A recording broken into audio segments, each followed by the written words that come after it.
Go to getamazonnow.com and give a gift card. Welcome to humanity. This is our one. Whatever it takes, we got to say whatever it takes is what it took.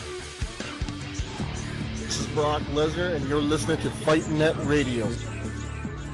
Yo, hi, this is Sugar Ray Leonard, and you listen to Fight Net Radio.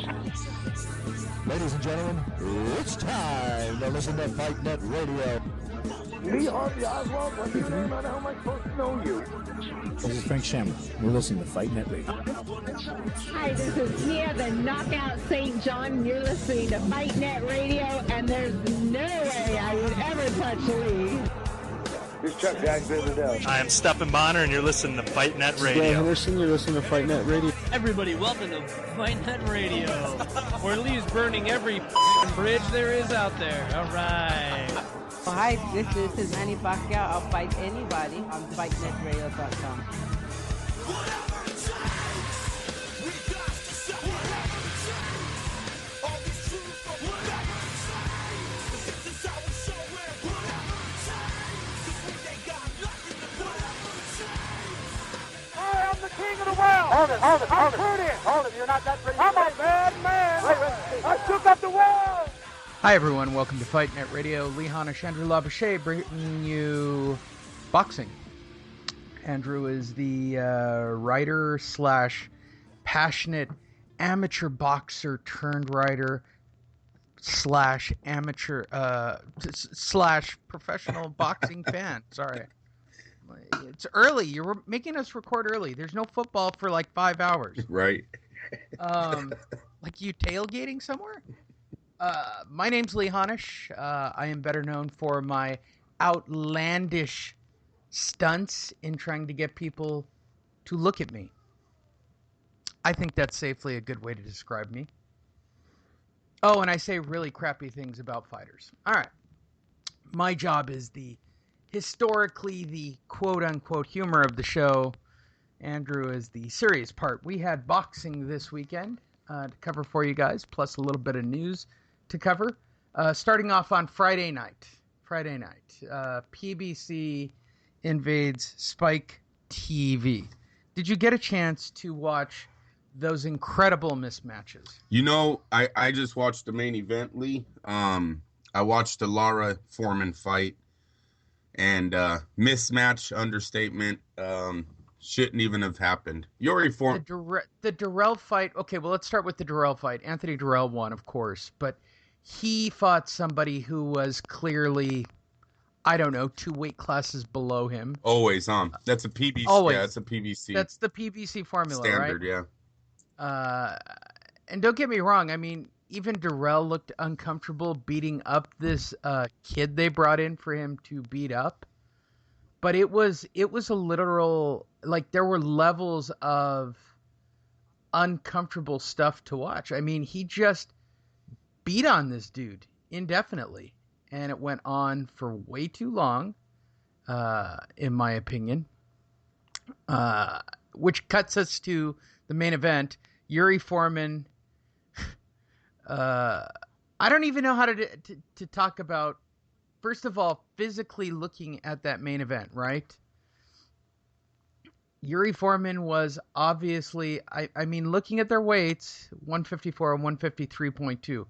Yuri Foreman is a smaller guy than Araceli Lara. No doubt about it. I mean, he's just a smaller fighter. He is clearly not cutting weight to make weight. He's on weight to make weight. And Lara's cutting weight to make 154. And it's obvious during that fight. I mean, Yuri Foreman looked tiny compared to Lara. Am I wrong in my assessment? No, and what I seen, Lee, was Yuri Foreman was there to collect a check. Yes, he was bobbing and weaving. Yes, he was going through the motions of a guy that was in a fight. But did he really throw any punches? Was he really there like he had an urgency to win against Lara? And yes, one can say that it's because Lara is so skilled. I understand that. But then why even do this fight? Yuri Foreman had no shot at beating Lara. He didn't deserve the shot at Lara. So why did we do this?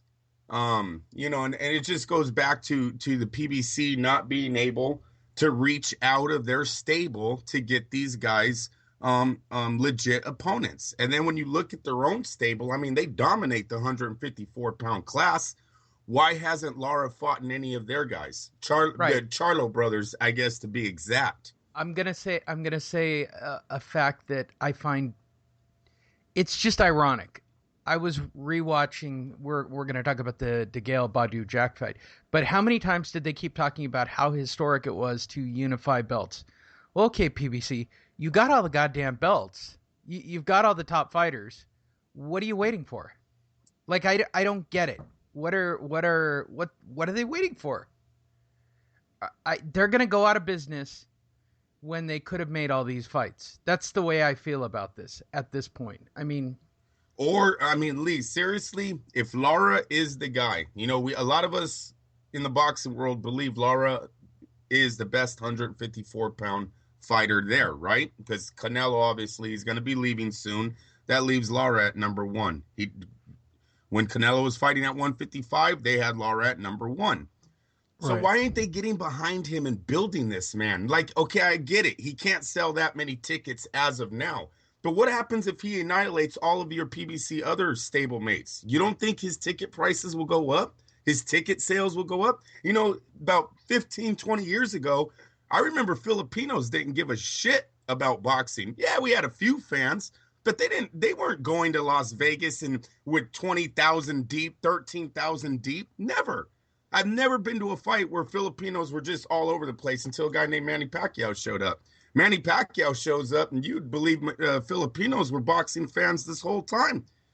Right. Like they existed. And by the way, they do. No, they do, but they never came out, Lee. They didn't have the numbers. And I'm not exactly sure why Manny Pacquiao got the fan base in such an uproar the way he did. But he did, and he won, and he, at his peak, he was an amazing fighter. Once you get hot, once you turn into a superstar, almost everyone that backs the sport of boxing in your nationality will come and see you. That's just how boxing is. Boxing is driven on the country flags that these men represent. Cuba is no different. They have so many, they've had a history of fighting. All they need is someone to put some serious money behind one of their superstars, and I believe they'll blow up in this country too. I don't know why everyone's scared to put the money into Lara. Is it his age? Is it something? You know, this is a question I've had for a long time with Guillermo Rigondeaux, one of the best fighters in the sport. And it seems like none of these promoters will invest into him to make him a legit superstar. Lara has the chance to be one of the faces of the PBC. They've held him back. You know, the Charlo brothers have been there for a while. They both have belts now. They're both fighting irrelevant opponents still.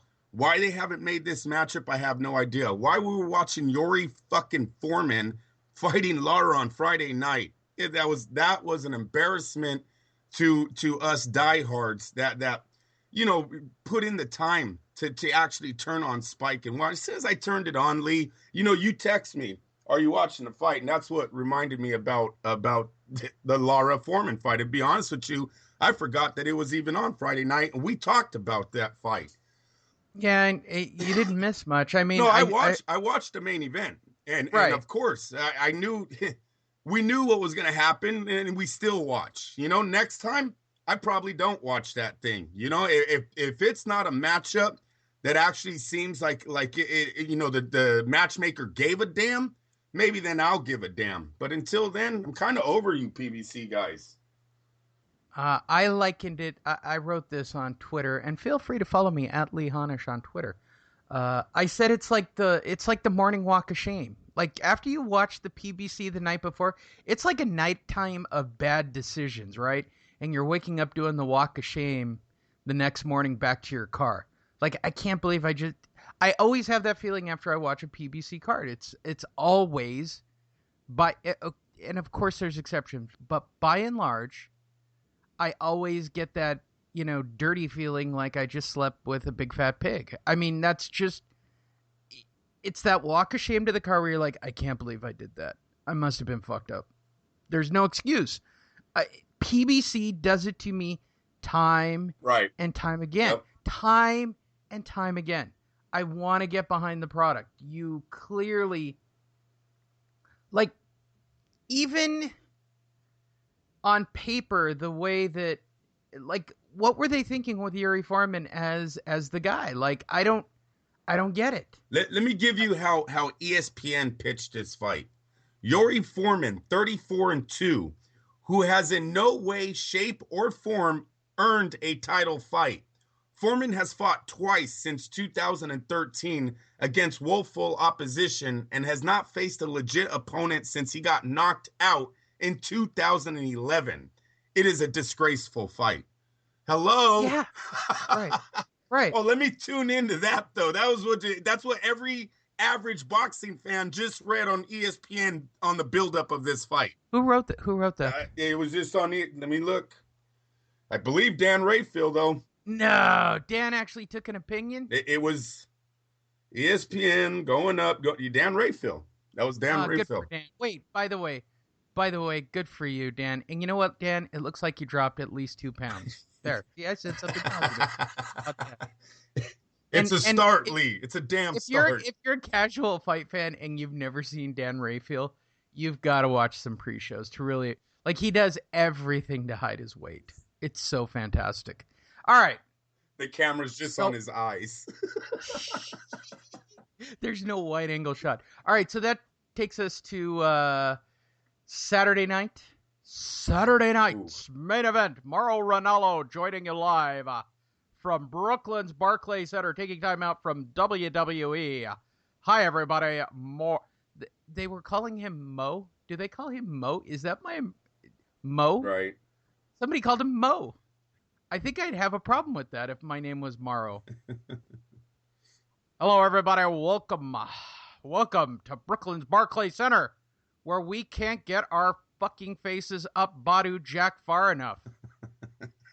Am I wrong? Did I miss that? Did I miss those Mauro Ranallo, Paulie Malignaggi, and Al Bernstein, who I respect? They couldn't stick their faces up the taint and lick the buttholes. Oh, wow. Were you listening to a different fight? No, but they were HBO ass. They were knuckle deep, bro. They were knuckle deep on Badou Jack. You got to remember, PBC is the one who got a lot of these guys work. And they're gonna stick. I know he's a Floyd Mayweather fighter, but we all know. The same thing. Yeah, They're all.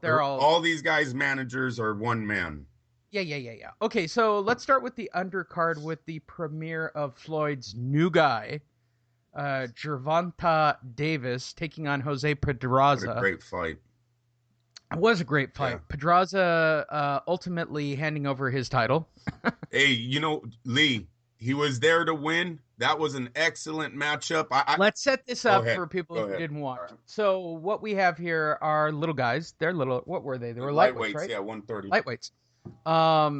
Davis is a 14-0, 12 knockout. No. 16-0-15 going into the ring this night. 16-0-15 going into this match, right? He's young. Looks like someone you don't want your daughter going out with by any stretch of the imagination. Yeah, he's going to regret that neck tattoo, but go ahead. Yeah, that neck tattoo just says, I'm on my way to jail. Yeah. I don't know. I don't know if he's that blessed. Fighting Jose Pedraza. Well, based on his management, it's not an if and when, and we will talk about that situation next because Adrian Broner made an appearance. Oh yeah. Jose Pedraza was the champion, the IBF champion at lightweight. He was on his third title defense. His record is 20-0. I got it right. So he's 20-1 now with 12 knockouts. 12 knockouts. And by the way, I'm doing this off my memory, so I did do my homework. Fuck y'all who say I don't watch fights. First of all, Pedraza put on a lesson for those first early rounds. Yeah. He challenged the kid. He stood right in front of him. I agree with the announcing staff that Pedraza was imposing his will and trying to get into the head of Davis, but his